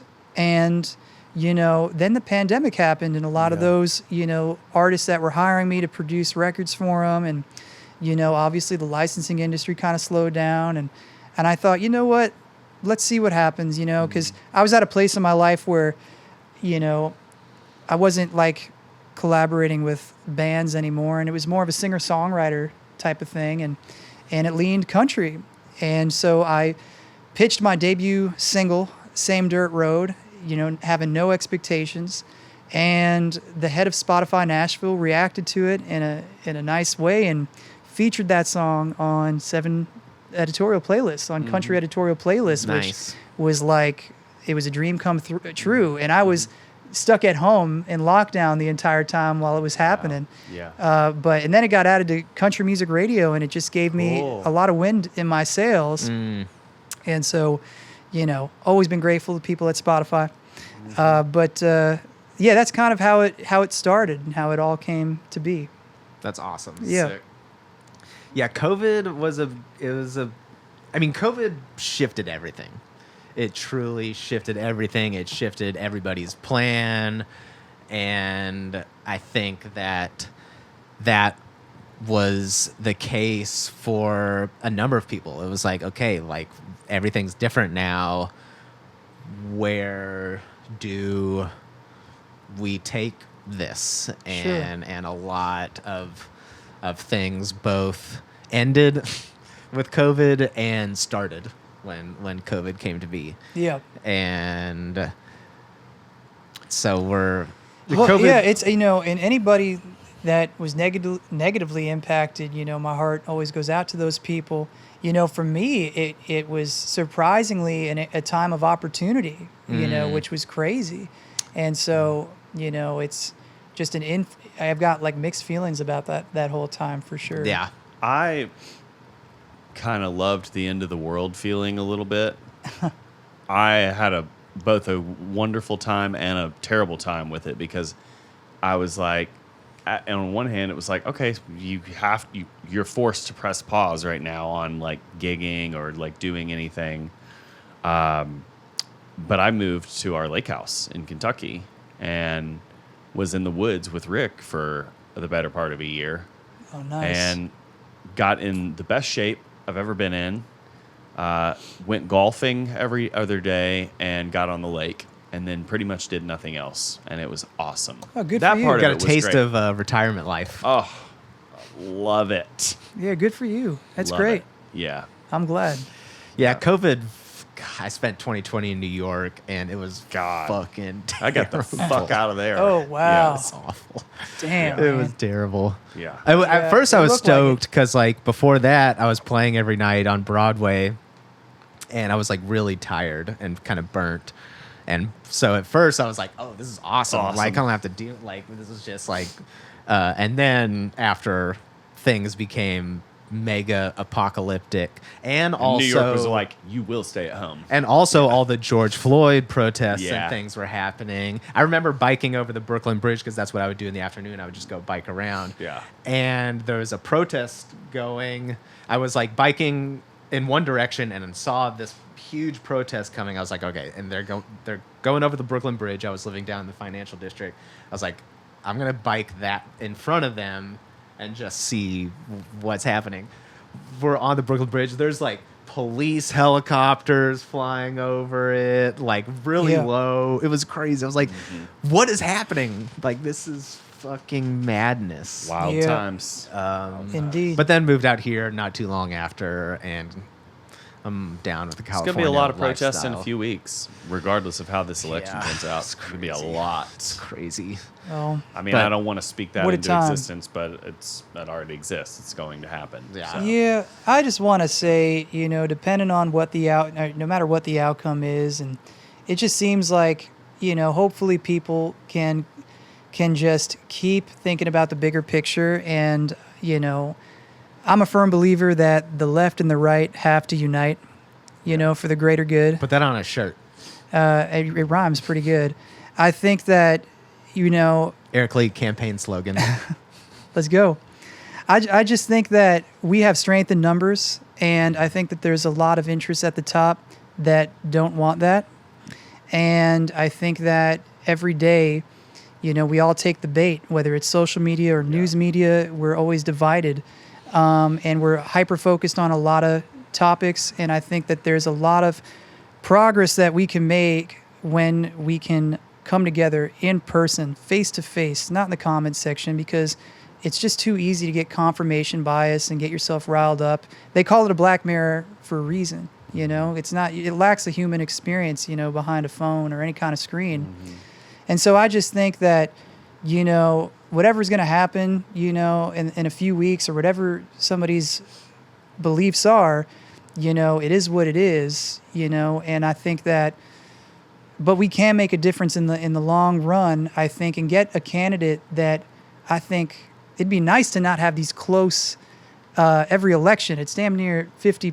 It's 50-50, Yeah. and it goes by a decimal or two or whatever. And it's just like, who's comfortable with that, with those margins? Who really wants somebody that, you know, the reports that show the other half of the country hates? Nobody truly wants that. You know, I think, where's the person that can garner like a good 60? I'd be impressed with 60%. It'd be great with 70%. I'd love 80%, 100%. Hillary lost by 18,000 votes, I believe, and Biden won the last election by like 40-something thousand. I'm just saying, these are really tight margins, and 60% of the time, every time. Yeah, and I just think people should maybe start thinking about this as like, is this by design? You know, are we being kept? Really, are we being? Are we? Two-party system, and it, like you said earlier off camera, like costing $1 billion to run. $2 billion is what I saw reports. It costs. You call that the land of the free? It costs $2 billion to run for president. I mean, Bernie Sanders, always been a fan, still am. Wants to eliminate that, where we pay for the campaign finances, like campaign finance reform, meaning like you can. Like the people are the ones that fund our taxes, pay for to push these candidates up instead of super PACs and special interests. I don't know, and I don't know what all the answers are for sure, but I do know together we can be a whole of a lot closer to finding them, but they don't want that. You know, that there's the slogan of divide and conquer for a reason. Yeah, and I think if we let things keep going as they are, I think in just a few generations, the economic state is going to get worse, and we're going to have a new version of what we fought against originally when, this country was formed, which is we're going to have the new version of kings and queens and then peasants. The middle class will be completely gone. It's depleting as we speak. Yeah. And so I just think like the best thing people can do is if you have somebody that in your life that disagrees with you on some things, to stop like canceling that person and start being friends with that person. Mm-hmm. You know what I mean? No matter what you believe, just like, let's just stop making these politics ultimately our identity. You know, it's tearing us apart. So you're saying I shouldn't have retweeted "Eat a Dick" and "Fuck Yourself" Bethany Frankel yesterday? I don't think it's think it's serving you, my friend. I don't think it's, and then, and then also is it the thing I ask myself, is it changing any minds, right? And are we effective in the actions? Well, she probably saw it and was completely unaffected. So, she's seeing that multiple times a day, every day.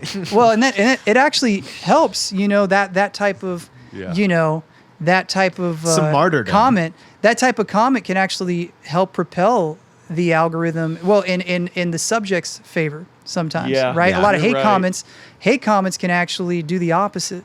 Which is interesting. It's only when things are ignored does it lose momentum. I can never run for office at this point because I've told too many people to suck a dick and kill themselves. So it's funny, and it's like the internet's forever. Yeah, somebody needs to chop up all the clips of you. Yeah, just like one of those montages. It's so funny. So many comments that I have left under people that are so hateful, but I'm sorry, deserved to hear it. And I don't want to criticize. We all have freedom of speech, and you are free to say and state whatever you want, and so is anybody.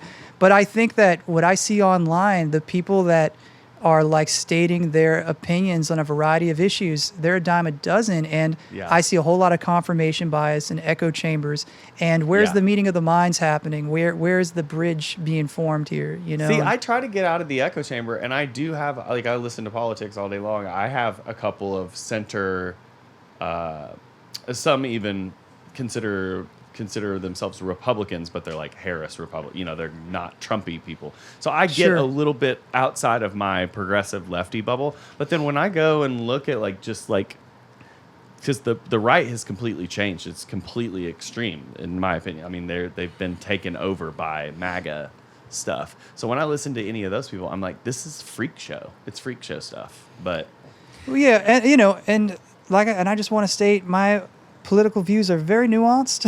I don't want to be coming off as I'm taking any side one way or another, because I'm not interested in doing that personally. I'm very much, interested in making good music and keeping the keeping the door open to everybody. You know what I mean? I want to be a bridge, but that being said, I hear you. A lot of people have a lot of concerns with the state of things.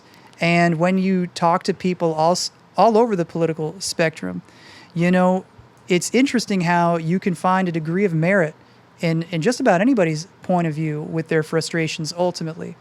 And I just feel like we got to bring it back to basics. We got to bring it back to, we're all at the mercy of the information we grew up with or that we have, and we're all trying to do the best we can with that. I think what people can sometimes lose sight of, and it sounds obvious, but it's not even left, right. It's honestly hardly even political. It all comes down to money. Yeah. Oh, That's what 100%. all of it comes down to. Like, it's not even about morals. It's not about values. It's all of that is just used to manipulate the money. That's all it comes down to. I often say the left and right, once you get to that upper political sphere, aren't even really all that different from each other. They're all going to the same Upper East Side parties and socializing and hanging out, and they don't give a damn what's happening in the neighborhoods that are not generating money. They pretend they do to generate money, but that's what it all comes down to. It's not, and people fall into and understandably, because it's like these organizations are preying on people's personal values and vulnerabilities and things, and when you do that, it's like you're manipulating people's minds and you're getting in their brains, but it's not. Well, it's psychological warfare. It is, and every that's single what's day. so crazy. You guys know that dude Bo Burnham? Yeah.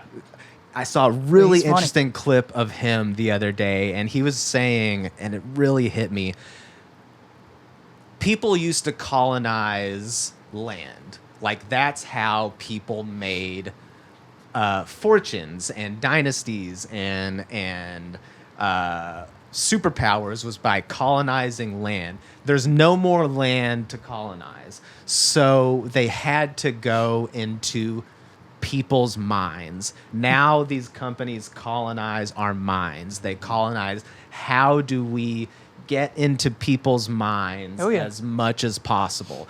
And like, that's what all of these apps and companies and politicians and figures and celebrities and all of that, all they're trying to do is take up your mental space, because that's when they can sell more in advertising. That's when the dollars can go up. And so it's all about generating. It's all about growth. It's all about all of that, because that's what really influences everything. Not opinions, not legislation, because the people with money, they're going to figure out a way to get around the legislation. The legislation is decided at this point by the money. Yeah. And sure, there's little nuances in from left to right, and I give credit to those, particularly like women's rights and all of that. But like, generally, it's all just manipulated to, you know, Washington, you could say, is big pharma. Like, it's like that sort of idea. And so I really now think, like, I'm not going to let you motherfuckers take up, like, if I notice myself opening up the Apple News app or whatever, it's like, sure, it's like you need to be informed, but it's also like, these people are just trying to take myself away from myself. And I really now actively try to avoid that and really try to just focus on, and this sounds cliche, but I think if the world did more of this, we would be in a better off place, focusing on the people close to me, my loved ones, and giving more love, and in the near future, like raising a good home, loving my kids. Like, I don't have any kids right now, but at a point I will, and focusing on that and giving them the proper tools to be a really great person, because like we were saying before this podcast started,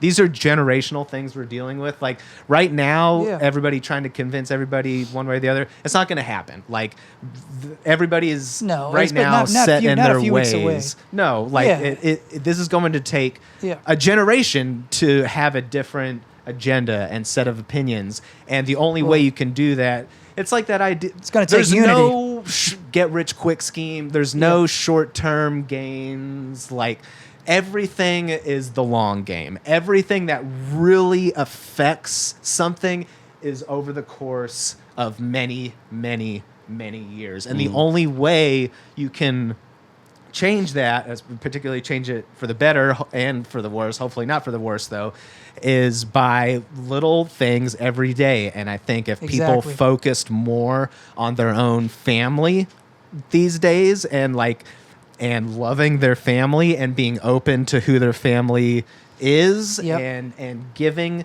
people tools through love, then that would get us so much. And it sounds idealistic and it sounds cliche and obvious, but I really think that's the only solution to anything is Well- what happens in your home. I would say, one great example is there's a man named Daryl Davis. I don't know if you're familiar. I Yeah. love that guy. Yeah. And Daryl Davis, his story, anybody watching this, listening, needs to go fire up his episode of the Joe Rogan podcast Yeah. when he was on the Joe Rogan show.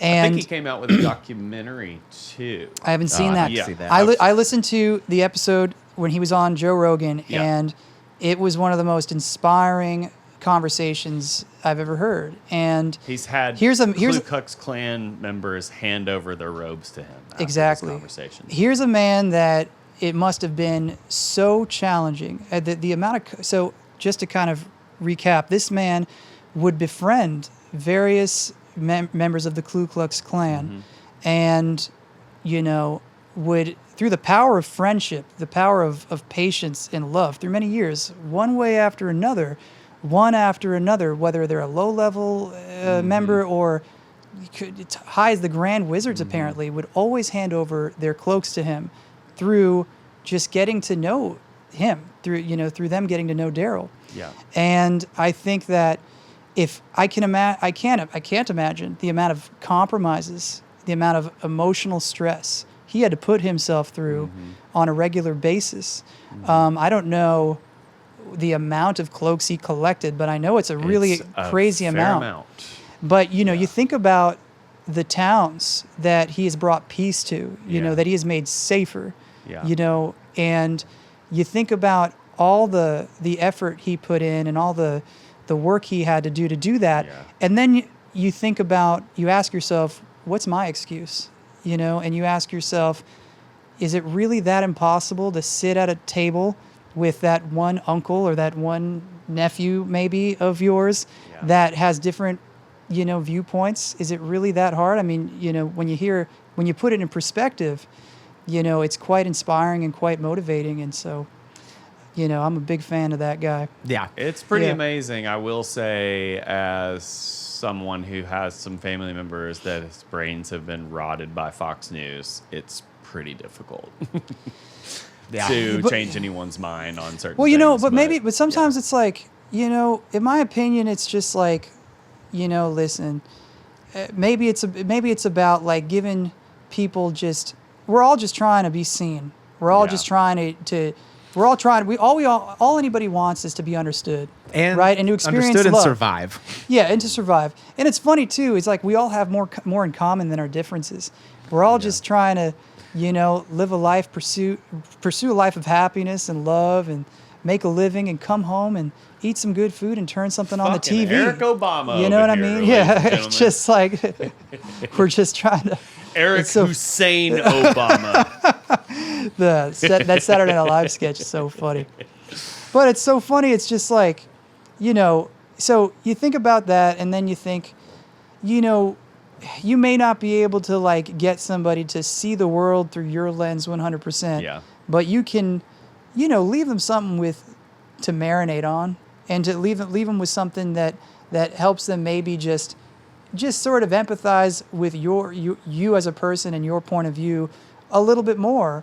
And that's progress right there. And that is the thing that actually moves the needle across time and generations and brings us all to a place that we all want to be. You know, I believe that there's a leader out there, like there's over 350 million Americans, and gosh, you know, we got to have other choices here that I think the vast majority can hopefully get behind, that doesn't have, you know, private corrupted financial interests here. So I'm reading a really interesting book right now called The Overstory, and it's basically, it's sort of about, really kind of the theme of it is, it's nonfiction. Yeah. It's fiction. It's about trees, basically. Like, that's kind of the theme of it, is trees, and it follows these different people sort of throughout their lifetimes and their stories and how they come across each other and all of that, and how there's one part in there talking about how like 20 years to like a human, that's could be a third of that's nearly 30% of our life. In a tree's life, that's about 1.5 inches worth of rings or whatever, and how just like the human experience is so finite, and we can get so caught up in it, and but no matter what happens in this election, and hopefully nothing too extreme happens, otherwise this point won't necessarily apply, but like 4 years will be here like that. Like, it'll be another election, and it'll be another election of that, and then eventually we'll be dead. And I'm not saying it doesn't matter, you know, I'm saying, you know, obviously, you know, get out there and vote for what you believe in, you know. Yeah.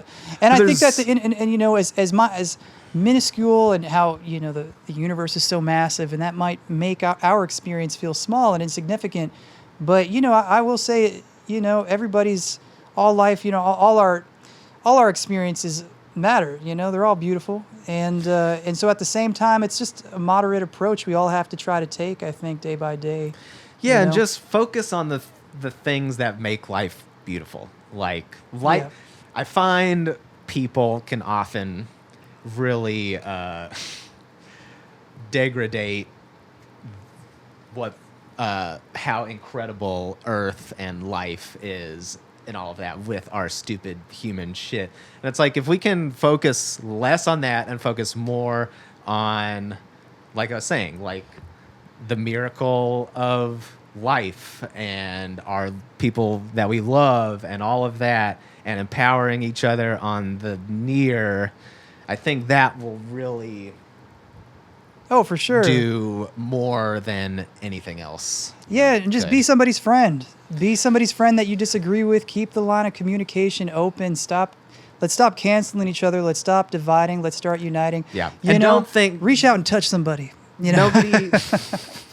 Nobody thinks Yeah. they know everything. Everybody Yeah. needs to fucking let go of that shit. Yeah. Like, we No. don't fucking know anything.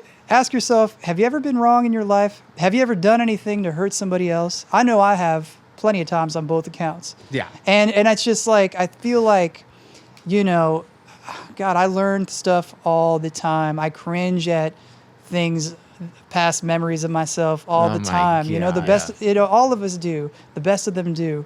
And so it's just, you know, I think you're right. A case of trying to just walk the line and have a case of humility while trying Eat a to slice just, of humble pie. Yeah, you know, just taking it one day at a time. And Amen. yeah, man. So, Eric, what do you have coming up? What can people be on the lookout for? What's Yeah. on the horizon? So, yeah, please listen to my new song, my new take on Always on My Mind. Very proud of it. It's out everywhere. And then also, I'm working on a new duet version of For Who You Are. I actually have a conversation with a singer. I can't state who she is yet, but she's a real accomplished person, and I'm very excited to get that made hopefully soon. Everyone will be stoked. Yeah, and then I'm going to be promoting my holiday song, just like I do every year, Happy Holidays, which is, you know, a really, really cool song with a cool saxophone solo in it. And so y'all should be playing. You know, it's for all Saxophone brings everybody together. You know, it's a holiday song for Thanksgiving, and I grew up celebrating both Hanukkah and Christmas. You know, so It's just a sentiment that kind of, you know, My birthday's on Thanksgiving this year, oh, happy birthday, man. Nice. Early birthday. November 28th. Nice, man. Yeah, and so, I mean, people could start playing it as early as Halloween if they want. I mean, I'm not going to be complaining about those streams. So It's basically Yeah. the holidays We were now. talking so- about grandmas earlier. My grandma Yeah. that's deceased, she everybody in the town would look forward to the day after Halloween. Actually, in fact, no, the night of Halloween, as soon as it was like 9-10 p.m., lights on, Christmas. Yeah. Christmas trees lit. Devil worshipping Yeah. off. Yeah. Jesus So funny. on. Jesus off. I know. I'm very early with setting up the decorations Yeah. because it's just so much effort. Yeah. You want it to last a long Yeah, time. it's pretty too. Yeah, my It's wife pretty. is Mexican American, so Yeah. we celebrate Dia de los Muertos. Sure. That's Nice. terrible. Dia de los Muertos. There you go. That's good. We celebrate Day of the Dead, and yeah, and so that's kind of fun. So we give it a couple days, and then we start setting up the tree and all the It's stuff. everybody's favorite time of year. And the let's be menorah. honest. Yeah, Awesome. yeah, Thanks, Well, Eric. Yeah, Thank thank you you for coming guys. on. yeah. Would love that. Everybody follow Eric Lee on all the internet places. Eric Lee Music. Yeah. At Eric Lee Music. You know what to do. Yeah. Thank you guys. See you next time. Peace. Stuff you know and stuff you don't. It's the Ben and Bren Show.